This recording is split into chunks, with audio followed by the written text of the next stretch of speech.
सजा मां का दरबार, चहुं और जय जयकार। नरसिंहपुर शक्ति की अधिष्ठात्री देवी मां दुर्गा के दर्शन के लिए श्रद्धालुओं का सैलाब चहुं और उमड़ पड़ा है। हर कोई मां के शरण में पहुंचा, मां का आशीष पाने को उत्सुक है। अष्टमी पर भक्तों ने गजब का उत्साह दिखाया। क्या पुरुष, क्या महिलाएं, बुजुर्गों व बच्चों की खुशी साफ झलक रही थी। जगह जगह मेले सा दृश्य था। गोटेगांव नगर में देवी दुर्गा की प्रतिमा जगह जगह स्थापित आकर्षक व रंग बिरंगी छटा बिखेरती प्रतिमाएं श्रद्धालुओं को बराबर आकर्षित कर रही हैं। रंग बिरंगी रोशनी में जगमगा उठे पंडालों में पहुंच रहे मां के पुजारी श्रद्धा से शीश नवा रहे हैं तो मां से अपनी मन्नतें मांग प्रसाद ग्रहण कर रहे हैं। प्रसाद वितरित कर रहे दुर्गा समिति के पदाधिकारी व छोटे बच्चों का उत्साह काबिले गौर है। प्रतिमा स्थल के चारों ओर रंग बिरंगे विद्युत झालर पंडालों की शोभा बढ़ा रहे हैं तो आवागमन से सहूलियत दे रहे हैं।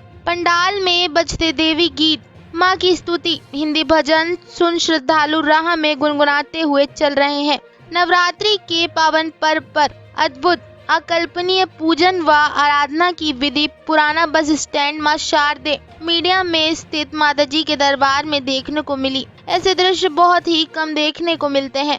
स्थित माताजी के दरबार में प्रतिदिन नवरात्रि पर्व पर छोटी छोटी बच्चियों का माता स्वरूप पूजन एवं आराधना की जाती है।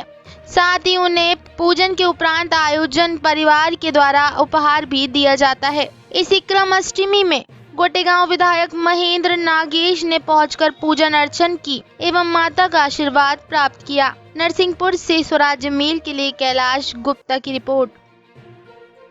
जनप्रिय देवी हमेशा हर कार्यक्रम में सर्वप्रथम कन्या को पूजा जाता है और आज तो बड़ी खुशी की बात है कि मुझे मां शारदा मंदिर में आरती करने का सौभाग्य मिला। मैंने परिवार सहित आरती की है और 108 कन्याओं की पूजन में हम सम्मिलित हुए।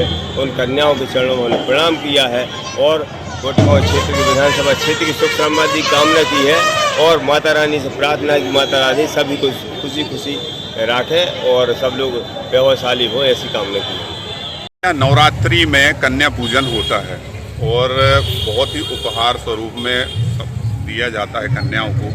यह व्यवस्थाएं कैसे होती हैं? हमारी जो सार्वजनिक दुर्गोत्सव समिति है बस स्टैंड गोटेगांव 75 वर्ष से ऊपर हो गए हैं आयोजन करते हुए और विगत 25 वर्षों से यहाँ महाआरती का क्रम चलता है और महाआरती में जो यजमान बनते थे आरती के, उसके बाद पंडित जी की प्रेरणा से जो कन्या पूजन का विधान है 2 वर्ष से लेकर 10 वर्ष तक की कन्याओं का पूजन अलग अलग दिवस में, तो भगवती का जो आह्वान हम लोगों ने किया तो प्रतिदिन जैसे आज 501 कन्याएं थी और इनके भी हम लोगों ने यजमान परिवार को आमंत्रित किया है जो प्रतिदिन आते हैं, एक दिन की कन्या पूजन करते हैं और अपनी इच्छा एवं सामर्थ्य अनुसार उपहार सामग्री कन्याओं को पहुंचाते हैं और ऐसे ही महाप्रसाद का वितरण भी हमारे यहाँ होता है। वो भी एक या अनेक लोग मिलकर भगवती की सेवा में यहाँ प्रसाद समर्पित करते हैं और कन्या पूजन के माध्यम से नारी शक्ति को सम्मान देने की जो हमारी परंपरा है उसको आगे बढ़ाने का कार्य हम लोग कर रहे हैं। क्या शुभ नाम लिखते हैं? सतीश अग्रवाल। यहाँ कन्या पूजन होता है, लगभग कितने वर्षों से हो रहा है? कन्या पूजन है वो 11 वर्षों से करीब से हो रहा है, निरंतर जारी है और यह कार्यक्रम निरंतर प्रगति पर है। हर साल इसकी भव्यता बढ़ती जा रही है। और ये नवरात्र में लगभग कितनी कन्याओं का, यानी कि डेली प्रतिदिन कितनी कन्याओं का पूजन होता है?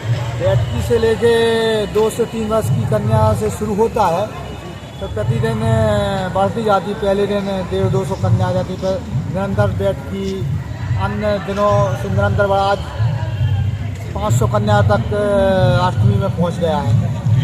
ये कैसे विचार आया कि यानी कि ये तो ठीक है नवरात्रि में यानी पूजा माता की होती है, लेकिन इतनी बड़ी संख्या में कन्याओं का पूजन करना कैसे यानी कि ये तो हमने गुरुजी से बोला कि भगवती की पूजन का क्या विधान है, तो हमने एक पर्चा जो हमने आपको दिया है कि पहले हम लोगों ने इसको छपवाया, फिर इसको छपवाने के बाद विचार आया कि जिस प्रकार इसमें वर्णन है कि बेटी के दिवस 2 से 3 वर्ष की कन्या का पूजन, तो उसी ऐसा जो एक विचार आया उसके अनुसार शुरुआत की कि जिस उम्र की कन्या का जिस दिन पूजन होता है उस कन्या को बुला के पूजन किया जाए।